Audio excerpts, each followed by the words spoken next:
Over 200 shipping agents from over 30 countries recently gathered at the 4th Global Shipping Summit in Dalian, hoping to find ways of reviving the shipping industry in the post-crisis world. Our reporter Ma Xu explains. To consolidate during flightening, this is the theme of the 2009 Global Shipping Summit, also reputed as the Davos Forum in shipping industry. Participants agreed that in the backdrop of post-crisis era, it is quite urgent to consolidate rather than compete with each other.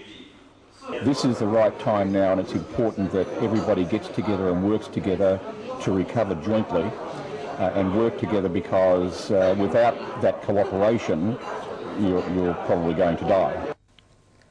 The idea of virtual waterless port put forward by the president of Shipping China, Kang Shuchun, becomes the hot topic during the summit. Mr. Kang says the establishment of virtual waterless port means to outreach the services for port cities to inland cities by setting up an e-platform. And it may provide a solution to greatly reduce the cost of the logistic industry, thus helping revive the crippled shipping industry. The high cost of logistics industry leads to the emergence of many problems. Modern logistics industry is a key procedure in world economic integrity, whose quality is determined by logistic cost.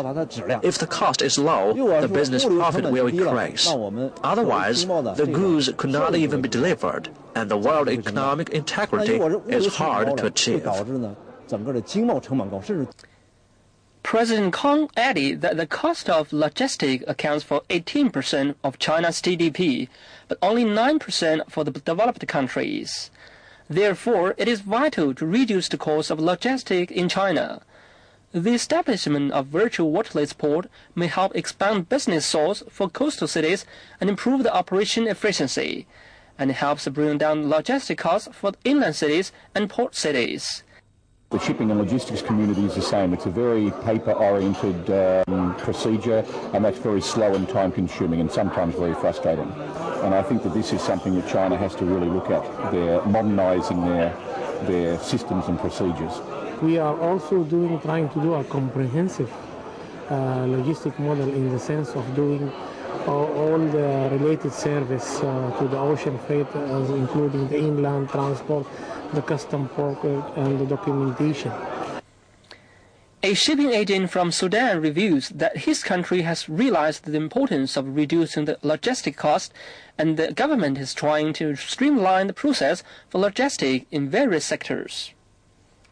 Like in Sudan, for instance, we are starting to implement electronic customs as a quota system, which is decreasing, because we used to have customs clearance done in 14 days, for example.